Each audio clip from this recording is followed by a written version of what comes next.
अस्सलाम वालेकुम दोस्तों, आज मैं आपके लिए लेकर आई हूँ एक ऐसी रेसिपी जो कि सभी के घरों पे बनाई जाती है और बहुत ज़्यादा शौक़ से खाई जाती है। आज मैं ऐसा तरीका आप लोगों के साथ शेयर करूँगी ना आलू गोश्त के सालन का कि यकीन जानिए उँगलियाँ चाटने पर मजबूर हो जाएंगे। बहुत ही लजीज, बहुत ही खुशबूदार, जायकेदार सालन बनेगा इंशाअल्लाह ताला। शोरबा कोई इतना मज़े का होगा ना इसका कि आपकी सोच से भी ज़्यादा। आखिरकार ऐसा क्या इसमें डालेंगे, तो इसके लिए आपने इस वीडियो को फुल वॉच करना है। तो चलिए हम रेसिपी देख लेते हैं। इसके लिए यहाँ पर मैंने प्रेशर कुकर लिया, आप चाहें तो नॉर्मल बर्तन में भी बना सकते हैं। अब इसमें हम हस्ब ज़रूरत कुकिंग ऑयल लेंगे, साथ में 2 मीडियम साइज़ की स्लाइस में कटी हुई प्याज इसमें शामिल कर देनी है। साथ ही में कुछ साबुत खड़े गरम मसाले ऐड करने हैं, जिसमें 2 बड़ी इलायची, 1 बादियान का फूल है, दालचीनी का 1 टुकड़ा है 2 इंच के बराबर का। इसके साथ लौंग मैंने ली थी 7 से 8 अदद, काली मिर्च के दाने हैं 10 से 12, तेज़पात के पत्ते लिए हैं 2 अदद। तो ये साबुत खड़े गरम मसाले सारे इसमें शामिल करने के बाद प्याज को गोल्डन कलर आने तक फ्राई कर लेना है। तो जैसे ही प्याज का कलर चेंज होगा तो हम इसमें बाकी चीज़ें ऐड करेंगे। इसमें नमक साथ में शामिल कर देंगे, 1 चम्मच यहाँ पर नमक इसमें शामिल कर देना है। प्याज का कलर देखिए चेंज होने लगा है। अब इस पॉइंट पर आपने लगातार प्याज में चम्मच चलाते रहना है। अगर प्याज का कलर बहुत ज़्यादा डार्क हो जाता है तो उससे भी शोरबे का जायका बिगड़ जाता है। तो जब प्याज हल्की सी ब्राउन होने लगे ना, तो इसमें लगातार आपने चम्मच चलाना है ताकि प्याज हमारी इवनली सब जगह से एक जैसी ही फ्राई हो। बस प्याज का कलर इस तरह का होना चाहिए, ना बहुत ज़्यादा डार्क होना चाहिए ना बहुत ज़्यादा लाइट। अब इसमें हम पिसा हुआ लहसुन अदरक का पेस्ट शामिल कर देंगे 2 चम्मच भर के। अब इसे भी अच्छी तरह से मिक्स कर लेंगे। तो यहाँ से अच्छे से मिक्स कर लेते हैं। बहुत ही ज़बरदस्त सी खुशबू इसकी आ गई है। अब इसमें टमाटर शामिल करने हैं। तो यहाँ पर मैंने टमाटर का इस्तेमाल थोड़ा ज़्यादा किया है। जब भी आलू गोश्त का सालन बनाएं तो टमाटर का इस्तेमाल थोड़ा ज़्यादा करें, इससे जो है ना सालन का शोरबा बड़ा ही मज़े का बनता है। तो मैं सिर्फ टमाटर से बना गई हूँ, तो इस वजह से मैंने 4 मीडियम साइज़ के टमाटर लिए।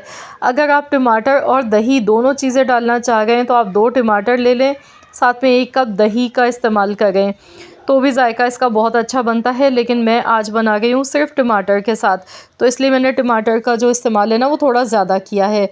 अब इसमें गोश्त हम शामिल कर देंगे। आधा किलो हड्डी वाला गोश्त है। कभी भी आप आलू गोश्त का सालन बनाएं तो हमेशा हड्डी वाले गोश्त का ही इंतखाब करें, क्योंकि हड्डी के जो जूसेस होते हैं ना उससे शोरबे में बहुत अच्छा जायका आता है। तो बोनलेस गोश्त का इस्तेमाल ना करें, हमेशा हड्डी वाला गोश्त लें। इससे आलू गोश्त बहुत ही जायकेदार बनता है। गोश्त डालने के बाद अब इसे अच्छी तरह से भूनते जाएंगे ताकि गोश्त की जो कच्चेपन की स्मेल है ना वो ख़त्म हो जाए। तो यहाँ गैस का फ्लेम हाई है, हाई फ्लेम पर मैं इसे पका गई हूँ। तो यहाँ पर देखिए टमाटर भी इसमें सॉफ़्ट हो चुके हैं और गोश्त भी यहाँ अच्छी तरह से भुन चुका है। तो इसमें हल्दी पाउडर हम शामिल कर देंगे आधा चम्मच भर के, और इसके साथ ही लाल मिर्चों का पाउडर इसमें जाएगा 1 चम्मच। बाकी अभी इसमें कोई भी मसाला ऐड नहीं करना है, बाकी मसाले हम बाद में डालेंगे। अभी सिर्फ नमक, मिर्च और हल्दी, सिर्फ 3 मसाले इसमें डाले हैं। तो इसे अच्छी तरह से मिक्स करेंगे। वैसे तो इसकी भुनाई बाद में भी होगी, तो यहाँ पर शुरू में भी हमने एक बार इसे अच्छी तरह से भून लिया है गोश्त को मसालों के साथ। अब इसमें हस्ब ज़रूरत इतना पानी शामिल करना है कि गोश्त अच्छी तरह से गल जाए। मैं प्रेशर कुकर में बना गई हूँ, इसलिए मैंने बहुत थोड़ा सा पानी डाला है, 1.5 गिलास के करीब इसमें पानी शामिल किया है। आप अगर नॉर्मल बर्तन में बना गए हैं तो पानी का इस्तेमाल आपने थोड़ा ज़्यादा करना है, 4 गिलास पानी लेना है। बस इतना पानी लेना है कि गोश्त गल जाए। प्रेशर कुकर में ज़्यादा टाइम नहीं लगता है, मुश्किल से यहाँ 15 मिनट लगेंगे। तो मैंने यहाँ 15 मिनट के लिए प्रेशर लगा दिया है। तो चलिए देख लेते हैं, 15 मिनट हो गए हैं। तो यहाँ पर देखिए इसका जो पानी है ना वो भी काफ़ी खुश्क हो चुका है, थोड़ा सा इसमें पानी मौजूद है। तो इसे अच्छी तरह से मैंने मिक्स कर लिया। गोश्त यहाँ पर बहुत अच्छी तरह से गल चुका है। तो अब इसमें खुश्क धनिए का पाउडर है, ये होममेड पिसा हुआ है, 1 चम्मच, 1 चम्मच ज़ीरे का पाउडर। ये दोनों मसाले इस पॉइंट पर डालने हैं ताकि इसकी खुशबू सालन में बहुत अच्छी सी आ सके। तो इसे अच्छी तरह से भूनते जाएंगे। इतना इसे भूनना है कि इसमें जो ऑयल है ना वो अलग से नज़र आने लगे। भुनाई अच्छी तरह से आपने करनी है।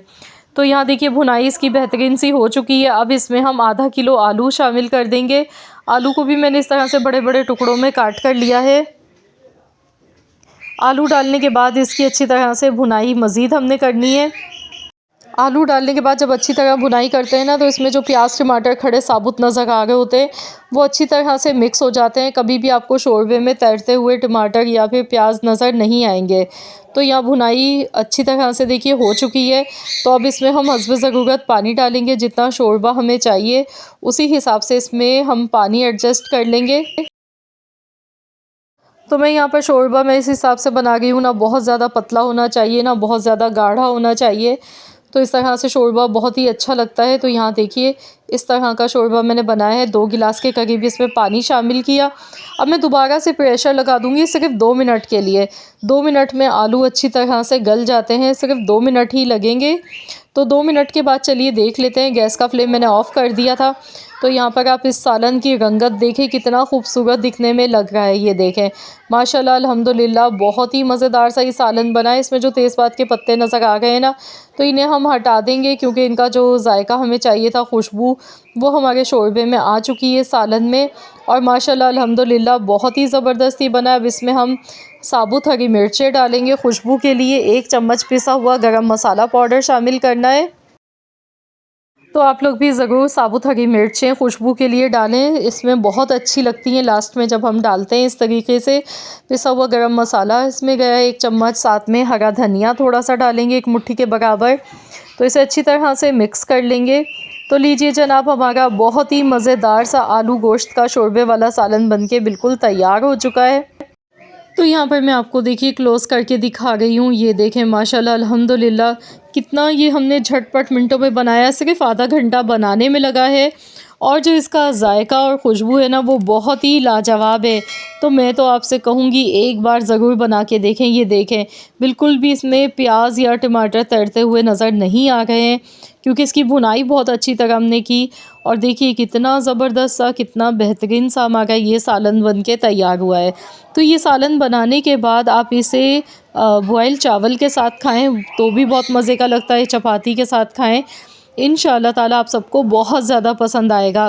तो यहाँ पे मैं आपको सर्व करके दिखा रही हूँ। ये देखें माशाल्लाह अल्हम्दुलिल्लाह, घर पे हमने इतना बेहतरीन ये सालन बनाया है कि यकीन जाने इसके आगे आप महंगे महंगे रेस्टोरेंट्स के खाने खाना भूल जाएंगे जब इस तरीके से बनाएंगे। बहुत ही मज़ेदार सा आलू गोश्त का वीआईपी सालन। तो ज़रूर आप लोग इस रेसिपी को ट्राई करें और अपना फ़ीडबैक मेरे साथ ज़रूर शेयर कीजिएगा। अगर आज की ये वीडियो आप सबको अच्छी लगी है तो इस वीडियो को जल्दी से लाइक कर दें, शेयर कर दें।